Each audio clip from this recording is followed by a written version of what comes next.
तो गलत बात है। जो संस्थापक ऋषि अद्वैतदास है उनका ये किन्नर अखाड़ा है, वही रहेगा। आप भी, मैं आपके माध्यम से भी सबसे पूछना चाहूंगा, क्या किन्नर अखाड़ा का संस्थापक जो कोई चीज समिति तैयार करता है तो समिति उसी की रहती है, कोई तीसरे की हो जाती है? हो ही नहीं सकती है, संस्थापक की होगी। इसीलिए ऋषि अद्वैतदास हैं, आज भी हैं, कल भी थे, आगे भी रहेंगे। सारे कागजात इनके पास, यदि आप चाहें तो देख सकते हैं। महाराज जी, अचानक आज आप लोग प्रेस नोट जारी करके ये क्यों कहना? इसीलिए अति हो रही है। जब ये सनातन यदि धरातल की ओर जाएगा तो फिर चुप नहीं रह जाएगा। अति हो गई है, जब अति हो गई है तो फिर हम सबको बोलना ही पड़ेगा। बोलिए महाराज श्री बताएंगे, और वो कोई जरूरत हो तो मुझसे पूछिए। महाराज बताएंगे आप? महाराज ऐसा तो नहीं आप अपने मित्र का पक्ष ले रहे हैं, क्योंकि किन्नर अखाड़े का जब भी जिक्र आता है तो आचार्य महामंडलेश्वर लक्ष्मी नारायण त्रिपाठी का नाम एक बार जरूर आता है। तो अरे तो पहचान कैसे मिली? नहीं आचार्य, अरे तो आचार्य लक्ष्मी नाम क्यों आया? जब ये बनाते नहीं तो कहां से आता? ये बताइए। लड़के का नाम जब आया, जब बाप आया, बाप ने बच्चा को पैदा किया तब हुआ कि पहले ही आ गया बच्चे का नाम? तो पहले इन्होंने बनाया फिर हुआ।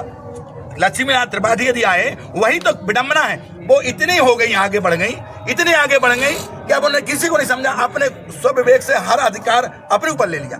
और किसी को भी, आप जानते ममता कुलकर्णी के क्या पीछे उसका वेग क्या है? वेग में नहीं जानते। यदि आप किसी को भी महामंडलेश्वर का पद नहीं जैसा, आप साधु तो बन जाओ, पर इसका मतलब ये नहीं कि आप कुछ भी बना दो तुम। इससे मैं भी तो महामंडलेश्वर हूं, हमारी छवि भी धूमिल होगी। ऐसे गंदे लोग को बनाओगे आप, जो अंडरवर्ल्ड से जुड़ी थी, जो देशद्रोही के बहुत सारे उसके आरोप लगे थे, हम इसे महामंडलेश्वर बना देंगे। तो क्यों बनाया उन्होंने? वही तो उसे पूछिए जाके क्यों बनाया। यदि उन्होंने क्यों बनाया उसके लिए बताएंगे कि उसीलिए आज उसके पद से बाहर कर रहे हैं, बाहर की रास्ता दिखा रहे हैं। ये इनसे पूछिए, ऋषि अद्वैतदास। बनाया गया था, उन्होंने दावा किया था कि हमने सारे कागजात चेक कर लिए हैं, इनकी छवि अच्छी है, सारे केसेस जो है वो मिट गए हैं, तभी बनाया गया। ये लक्ष्मी नारायण त्रिपाठी ने कहा। मीडिया से बात छिपी तो है क्या? नहीं, तो ये बात जो है, यदि ऐसा है तो वो अपना प्रूफ करते रहे। बात ये है कि किन्नर अखाड़ा संस्थापक ये हैं, इन्होंने बनाया। अब ये क्या निर्णय लेते हैं ये बताएंगे, ऋषि अद्वैतदास बताएंगे। बोलिए।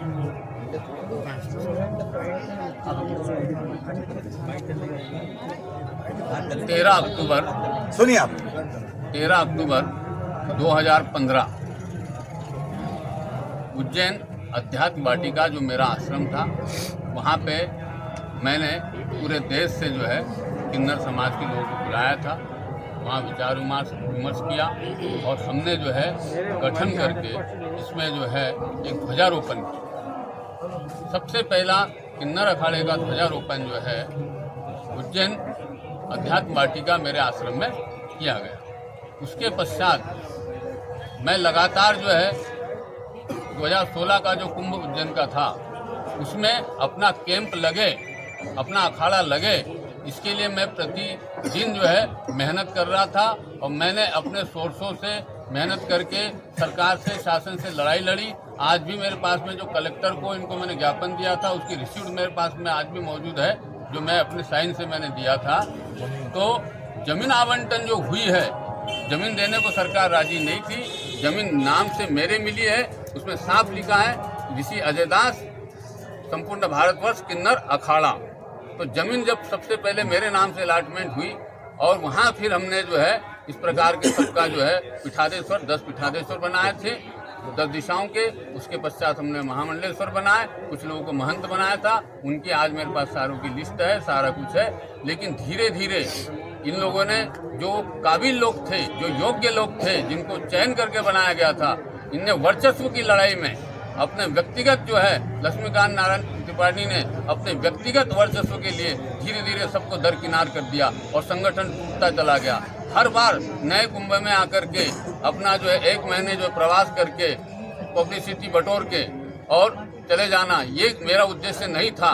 मेरा उद्देश्य था कि धर्म प्रचार करे, प्रसार करे, धार्मिक कार्यक्रम करे, यज्ञ हवनादि करे, किन्नरों को धर्म का ज्ञान दे। इस प्रकार से कुछ ऐसा धर्म प्रचार हो, लेकिन ये धर्म प्रचार नहीं किया गया। चलो वहाँ तक भी मैंने बर्दाश्त किया। 2019 में इन्होंने अलग से, मैंने यहाँ भी इलाहाबाद में भी पेशवाई हमारी अलग निकली थी 14वें अखाड़े के रूप में। तो 14वां अखाड़ा इन्होंने जो है छोड़ करके जो है ये जूना अखाड़े में अटैच हो गए और ये अपने नाम के आगे गिरी शब्द का इस्तेमाल करने लगे, लक्ष्मी नंद गिरी हो गए। अब ये किन्नर अखाड़े के कैसे रहे, ये उसी दिन खत्म हो गए जिस दिन इन्होंने जो है अपने आप को नंद गिरी लिखना शुरू कर दिया। और गिरी लिखने का मतलब हो गया कि आप जो है जूना अखाड़े के अनुयायी हो गए, न कि आप किन्नर अखाड़े के। तो उसी दिन 19 में ही समाप्त हो गया था, जिस दिन इनका पैक्ट हुआ था, अनुबंध हुआ था जूना अखाड़े के साथ में 10 रुपए की स्टाम्प पे, उसकी जेराक्स भी मेरे पास में उपलब्ध है। इनने स्नान के लिए इसके लिए पैक्ट किया था। दूसरी बात, इनके लिए जो वैजंती माला जो है उज्जैन कुंभ में पहनाई गई थी, वो इसलिए पहनाई गई थी कि वैजंती माला जो है श्रृंगार का प्रतीक है, ताकि इनका श्रृंगार, इनका स्वरूप है अप्सरा गंधर्व किन्नर में इनका नाम आता था, तो इनके लिए श्रृंगार के रूप में जो है वैजंती माला मैंने इनको पहनाई थी। लेकिन इन्होंने जूना अखाड़े के साथ जुड़ करके रुद्राक्ष धारण कर लिया, इसका मतलब ये सन्यासी हो गए। और जब सन्यासी कोई व्यक्ति होता है तो उसका मुंडन अवश्य होता है, उसको जो है बिना मुंडन के उसका सन्यास ग्रहण नहीं होता।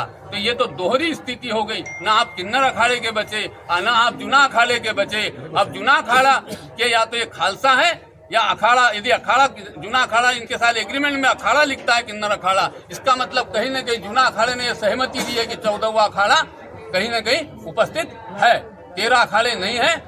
यदि इनके एग्रीमेंट के हिसाब से देखा जाए तो फिर मैं आज घोषणा करता हूं कि 14वां अखाड़ा था, है और रहेगा। इसका मतलब अखाड़ा ने भी इसको जो है स्वीकार किया है। तो ये या तो इस सन्यास धर्म का पालन कर ले या किन्नर अखाड़े का पालन कर ले, और जो 2 नाव पे पैर रखेगा मुझे नहीं लगता कि वो किनारे पहुंचेगा। आज जो मुझे घोषणा करना पड़ रहा है, ये आज बड़े दुख के साथ करना पड़ रहा है कि अति सर्वत्र वर्जित, यहाँ इन्होंने ममता कुलकर्णी